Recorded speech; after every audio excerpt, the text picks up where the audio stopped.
What's up, Weekend Warriors? Welcome to the Week 12 edition of the show, the Thanksgiving edition of the show.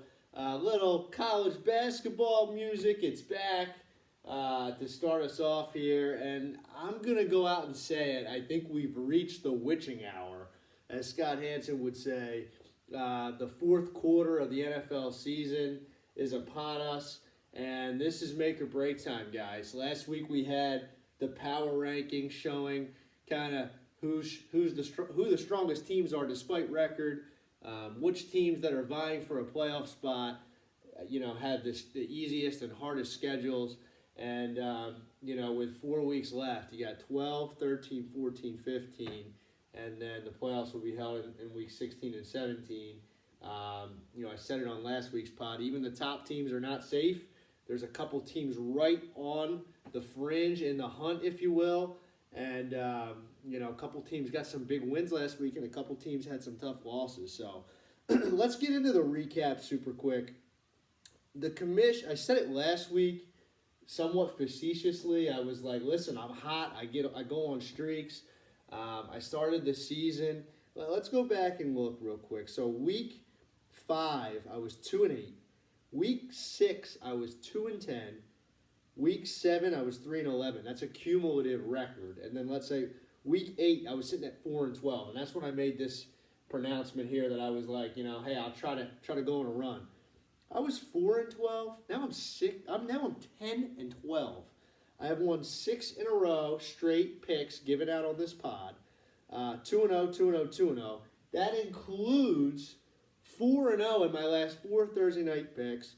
Last week I had Cincinnati-Baltimore over 46. There was 54 points in that game, I believe. That cashed, even though it was a bloodbath week for some teams. Dean lost Burrow, I lost Andrews. Very, very sad. Then I had Jacksonville minus 6.5. They won handedly. So the Thursday Night King is definitely back. I'm a 2-0 week away from being back to 500 after that putrid start. So the commission is hot. I don't know how else to say it. Please tail me. I like to make you guys money, especially around the holidays. So follow the commish. And you've heard this before. This is definitely not news to anybody. 41-14 with my picks given out on the show. 4-1 again last week. I had Jake over Pearson, easy money. I had Chris over Kevin, not so easy money. It was tight. Chris pulled it out.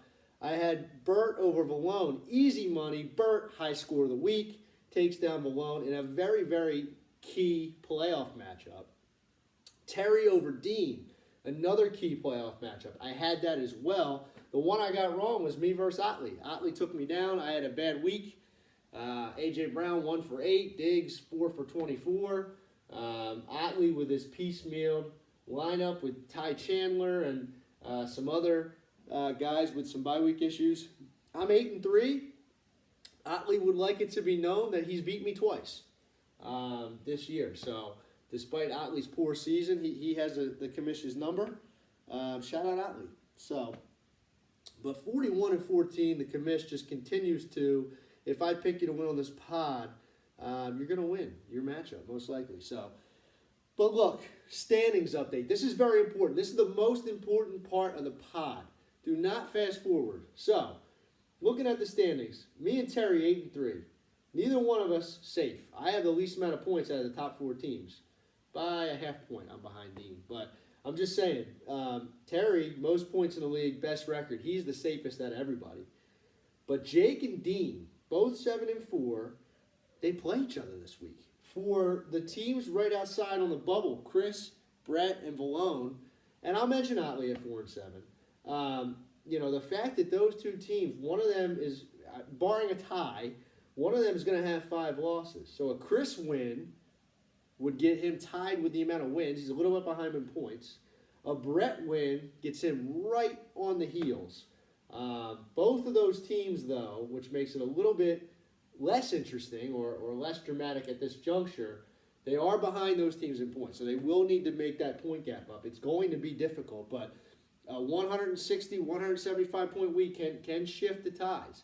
Brett scored 150 last week. I scored 75. That's 75 points right there. So no one's safe. For context, Brett is 100 points behind me right now. Chris a little bit further behind that. But speaking of, I played Brett this week. I'm talking about a guy who's nibbling at my heels, nibbling at some others' heels. It's a big matchup. And for those teams like Chris, Brett, Malone, my best advice for you right now, look at the standings, fine, listen to what I have to say, win your matchup, and, figure out the rest in a couple weeks. You got to win. If you put a loss up on the schedule right now, it's tough. And you're saying, Ty, I know. That sounds silly, but I'm doing it in another league that I'm doing well this year in fantasy with one league. I was looking at the standings. Well, I need this guy to lose. I need that guy to lose. I'm like, you know what? Forget this. Put your head down. Figure out a way to win, and let the rest kind of settle here. The dust settle. But in any event, tough, tight standings. Pearson and Kev. Pearson 6 losses in a row. Kev a loss after he had gotten in the win column. They're kind of duking it out for last place. Kev needs to make up some ground, be able to jump Pearson. He's behind him in points, but I'm kind of writing those guys off for the playoffs, barring something unforeseen. They both have a 1% chance. They're not mathematically eliminated. I don't know who does that math, but 4 weeks ago, not looking good. So, let's talk about this week. Let me get it out of the way first. It's Turkey Day tomorrow. I was thinking, well, there's 3 games on Thursday, but I'm the Thursday night king. Me, Brett, and Valone were also naming the best kings of all time. Thursday night kings in there, for sure. That's me. You have Burger King. You have King of the North. You have the Night King, not to be confused with the Thursday Night King. You got King Kong. Sean Kingston. There's a lot of kings. So if you want to add to that list, you let me know. But me, Bert, and Malone got most of them. But the Thursday night kings got to stick with the night game. I'm not picking one of the Turkey Day games. So I got to pick the San Francisco-Seattle spread.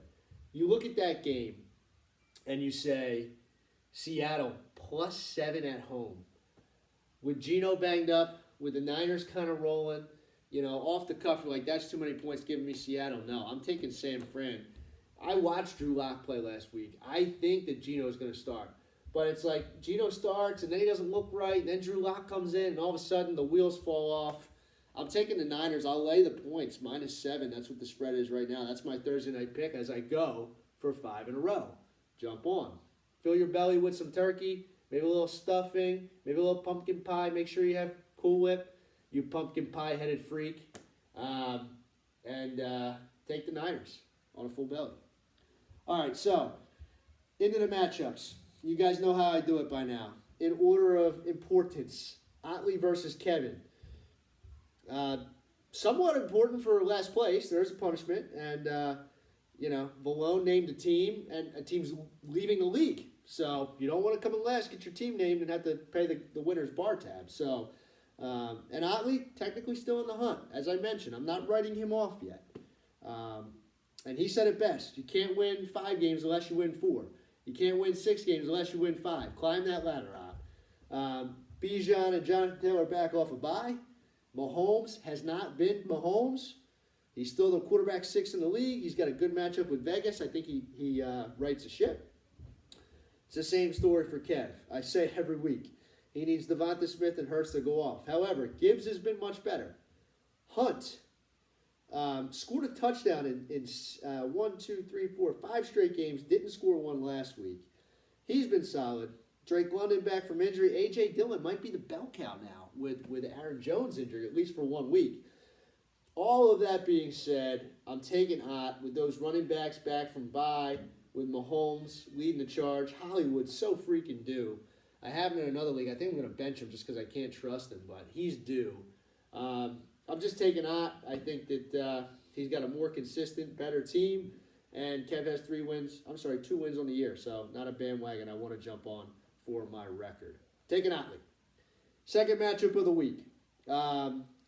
We have, and this one, maybe a little interesting, okay? We have Pearson versus Chris. Chris needs to win. He's got the easiest schedule remaining. He played Kevin last week. He plays Pearson. He's got to get wins against these teams. This may be the strongest teams Pearson's been in a while, unfortunately for Chris. Sam Howell tomorrow. Dallas is tough. He's going to be throwing the entire game. He might throw 4 picks, but he might throw 2 touchdowns and 350 yards. Or he gets shellacked. But why I say Pearson's team is strong, Rachaad White been great against Indy, cake matchup. Derrick Henry been horrible, cake matchup at home against Carolina. And Zach Charbonnet, tough matchup, I talked about it, but he's the lead dog now with Walker bagged up. His receivers still leave a lot to be desired. Garrett with no quarterback, Cooper with no quarterback, Watson has struggled. Chris on the other side, Purdy tomorrow night. We all laughed at Chris when he took Purdy in the draft. He's been great. He's the quarterback 10 on the year, but he's missed a couple weeks. Is that true? No, he didn't miss a couple weeks, but he missed his weapons in a couple games where he was unstartable. But he's been solid. Jacobs, Breece Hall, couple tough matchups. Waddle, tough matchup against the Jets. Pickens, new offensive coordinator. Maybe they'll let Pickett throw the ball. Kelsey in a bounce-back spot. Chris is probably going to win this game. I'm going to take Pearson with an upset. I think that he's a fantasy zombie right now, 6 in a row. You know, he's walking along. He's losing games. He's been the whipping post. I think that he has 1 more, maybe 2 more big wins in him.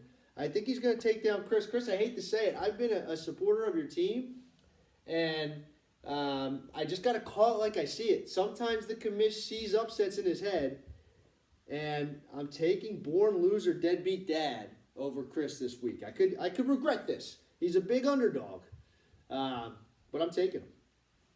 Moving on. Another huge matchup. Valone versus Terry. Terry's team's just so strong, man. McCaffrey, Josh Allen getting it together in a good matchup in a potential shootout with the Birds. Montgomery tomorrow day.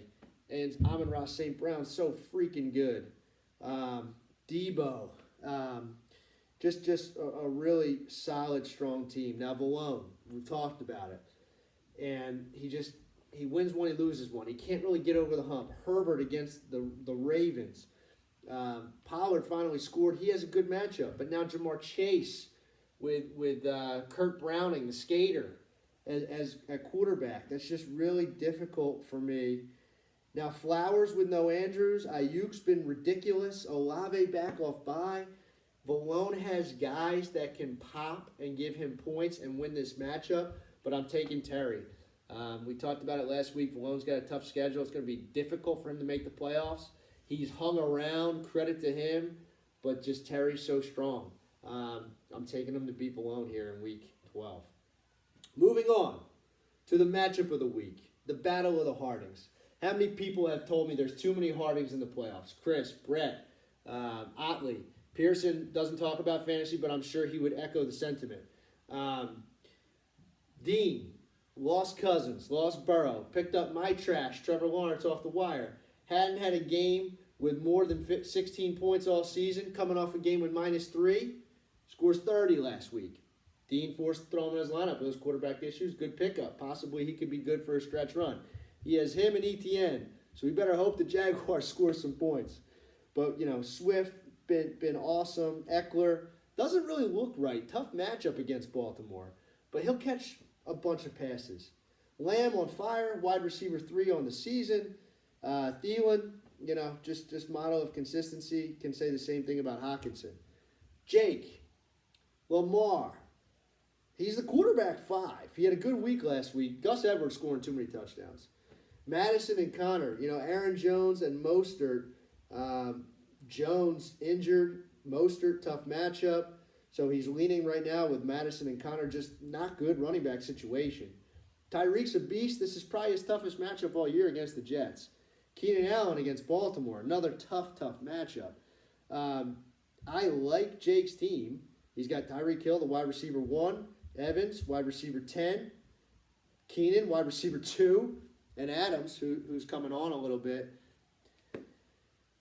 I think that Houston-Jacksonville game is going to be a shootout. I think that my dad has better matchups. This is one of the toughest ones I picked all year. I'm taking Dean. Jake said it's a must-win.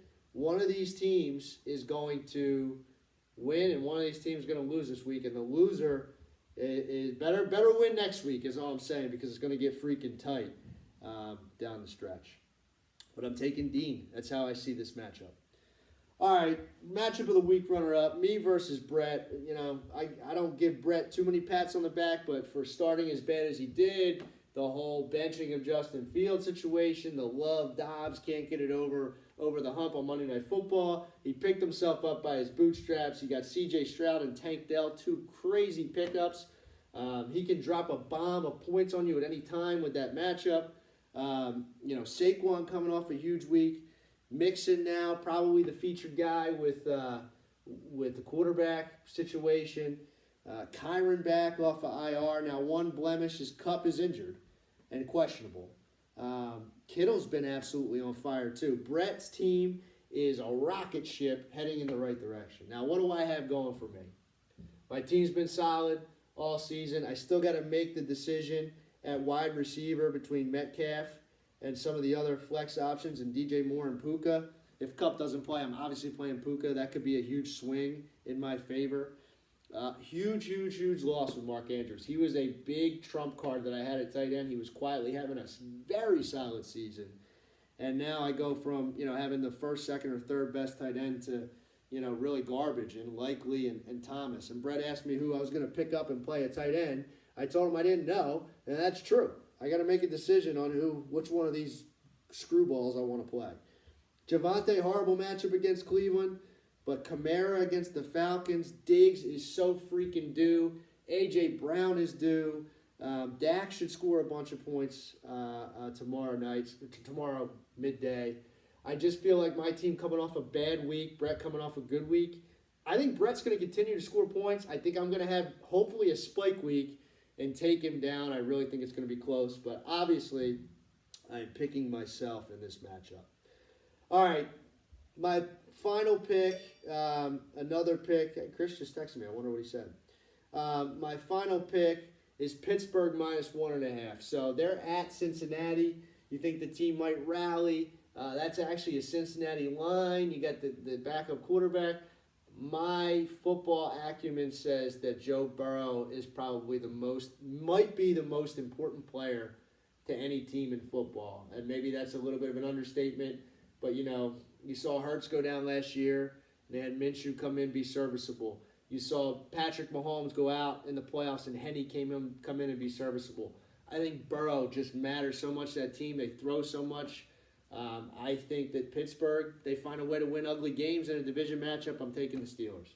Guys, happy Thanksgiving. Look forward to reporting the news on this pod next week and head to the stretch run. Take care, guys. Enjoy the holiday. Happy turkey. Gobble, gobble.